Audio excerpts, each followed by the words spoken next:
That orange glow in the sky you're looking at is the fires in the Pacific Palisades in Los Angeles. I know it's been a while since I posted this channel, but this event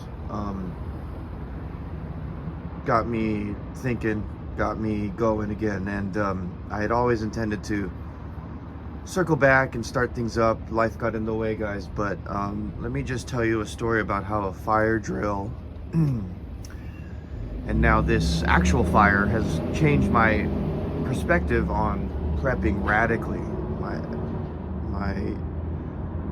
My first experience happened a week or two ago. I'm in the process of relocating. I started off in the suburbs of Phoenix, and I would come back and forth to Los Angeles for work quite a bit. Now I had just started relocating to Los Angeles. In fact, one of the very first nights I spent in this apartment, there was a fire drill, or not a fire drill, but the fire alarm went off in our apartment. Well, my apartment, my apartment building. And everyone pretty much thinks it was just another incident of a crazy homeless person wreaking havoc and just pulling an alarm for no reason, because they said it happened before. So that's exciting. But I tell you what, in that fire drill, it really got me thinking, right? Because I was in a situation where I was more or less given 1 minute or so to grab whatever I could and evacuate. And tell me that is not exactly what we prep for. We prep for that drop of a hat moment where things turn on a dime and S hits the fan, right? Now, thankfully there wasn't a fire, but yesterday, there was a major fire. In fact, I am about 1.5 miles from the evacuation line, and you can see the glow of the fire in the sky there, and that glow has been going all night. It's 6 in the morning now, and it's still going, right? So this fire drill really got me thinking about prepping, right? And what do we prep for, and are you really prepared, right? If you have to grab only what you can in a minute and go, right? Isn't that what a go bag is for? Isn't that what a bug out bag is for, right? And there were so many revelations that came from that simple moment, and now we're seeing the actual results of that, or the implications of that in a real life scenario here. I don't know if you've seen the news, but people literally abandoned their cars in the street because traffic was too heavy trying to evacuate, and the fire moved in too fast for anybody to get out of the way. So dozens, if not tens or hundreds of people left their cars in the middle of the streets. The Los Angeles Fire Department had to bulldoze them out of the way. And so even if you had a bug out vehicle and you were bugging out, right? Like, if you don't leave before the balloon goes up, as they say, well, those are the consequences. Now you've got to flee on foot amongst all the other people, right? Surrounded by fire. Hurricane Helene was another big natural disaster that happened last year that a lot of preppers, in rural America had to deal with, right? So, a lot of the prepper lore says you're more likely to bug in than bug out. Well, okay. I mean, what if you're forced to evacuate because of a fire or a flood? Right? I guess the first big revelation I had was that preps can slow you down, right? If your bug out plan is actually to bug in because you're hunkered down, you've got all your stuff, you've got your food, water, firearms, right? If you got all your stuff, but now you're forced to go, you're forced to leave, as the saying goes, you can't take it with you. So what do you do then, you know? I've been, you know, like I said, I've been busy. I've been meaning to post, but I wanted to really actually, after I had posted last year, and if this is the first time you're watching this video, you know, you can see some of the videos on my channel and sort of the direction I had intended to go, or maybe the direction wasn't so clear, you know, at first. And that's kind of what I needed time to do. I needed time to think about which direction I wanted to take this channel. What am I really trying to say? Actually, what am I really trying to contribute? You know, like, I'm not military, I'm not law enforcement, right? I'm just another dude. But you know what? I'm a dude who lives in the city, who's lived in cities. And, you know, I'm going to at least speak from my experience, right? And I'm sort of reacting to a lot of the prepper stuff on YouTube where you see most guys, right, that live in rural areas. Most preppers are living in rural areas, you know, they're walking around in the woods, you know, their bug out bags are full of camping gear, and it makes sense for that. But, you know, 80% of the population lives in urban environments. So as an urban prepper, a real urban prepper, or I should say a prepper who lives in urban environments, you know, urban lifestyle is so much different. Urban environment is so much different. I've had a lot of revelations, I suppose you could say, juxtaposing what you see on YouTube. Not to take away from anyone's experience, anyone's contributions, you know, but it's just different. You can't get away from it. And yes, I know most of the rural preppers are going to tell you to get out of the city, but that just isn't an option for many people.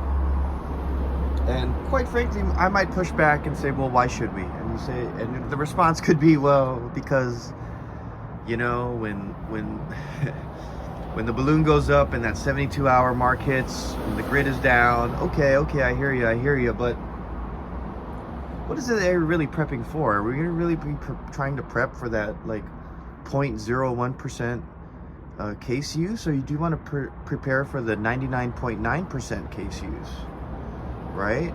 I think it's pretty obvious that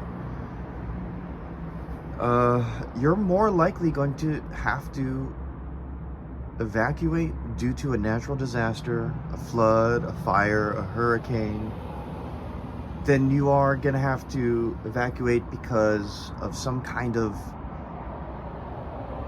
armed civil conflict. Now, civil unrest, yes, it's a different story. Yes, it's more likely to happen here in the city. In fact, we need not look much further in the past than 2020 to see an obvious case of that. And I can actually speak to that because I was working in Los Angeles on a project during that time, and I was in the hornet's nest of those 2020 riots and looting in the middle of Hollywood. And I did not want to stick around for that, for sure. And what I did was simply drive about 30 minutes outside of, you know, the city center, outside of Hollywood, outside of downtown LA, to the suburbs. Got a room at a Marriott. And just hunkered down there for 2 or 3 nights over the weekend. Came back into the city for work Monday. By then, you know, the riots and looting had pretty much stopped. Now, being in the middle of that was no fun, but, you know, I kind of realized from that experience that bugging out in the city is more like just moving to a different part of the city, right? Let's think of 9/11. If you were in Lower Manhattan, right, all the dust, the danger from that, if you traveled 30 minutes away from there, you know, you were fine. You just, again, hunkered down at some hotel, motel, and you know, I mean, it might have been an extended thing if you lived close enough to that. But I mean, let's look at this fire right here, right? There's thousands of homes that are destroyed, so you have thousands of people displaced now, right? Well, are these people like, you know, refugees on foot trekking over the hills into the high desert of Lancaster? No. They're most likely dispersed into other parts of the city, you know, outside of the evacuation zone, in a shelter or with friends or family, hopefully, or possibly at a hotel or a motel, right? So the urban bug out plan is much different than the rural bug out plan, right? And I think I'm gonna just throw out a lot of ideas that I've got, and I'll make more dedicated videos on these topics later. But one thing I realized is that preps will slow you down. Firearms will slow you down. Let's say you had to evacuate the city. How much can you bring with you really on foot or in your vehicle, right? I mean, that it's the same question you'd be asking yourself in a rural environment, but you know, at the same time, if even in a rural environment, if you're also forced to evacuate, how much of your stuff can you really bring with you, and what are you going to prioritize, right? So another thing I've kind of also realized is that as you move from rural to urban, you're going to need more things in a rural prepping, lifestyle living, homestead living requires a lot more things, a lot more tools and just things, right? Stuff to actually like just live. Like, that's not even talking about bug out or bug in. That you just need more stuff. If you're homesteading, you're gonna need gardening tools. You're gonna need, you know, the self-reliant lifestyle requires more stuff. And as you move from rural to urban, you need less stuff and, quite frankly, just more money. Okay, because think about this, right? If I want to evacuate from an urban environment, let's say I had a home or lived in this burn zone, lived in this fire zone, and I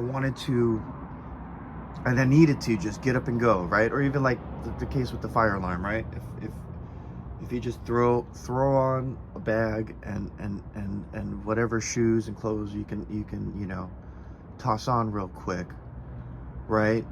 If I have a bank account full of money, am I worried about all my other stuff burning and losing? I mean, sentimental things aside, quite frankly, no, right? If you're displaced, let's say your home is completely gone, your apartment's completely gone, you're now forced to like live out of a motel for an extended period, a month, 2 months, right? While you maybe like look for another apartment. None of your preps are really going to help you out in that situation, but a bank account full of money will. And I'm not saying rural preppers don't need a bank account full of money, but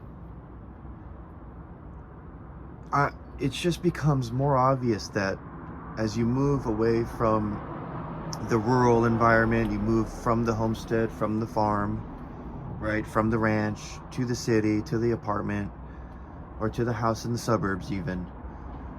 What the best prep you can have is a bank account full of money, insured to the gills, right?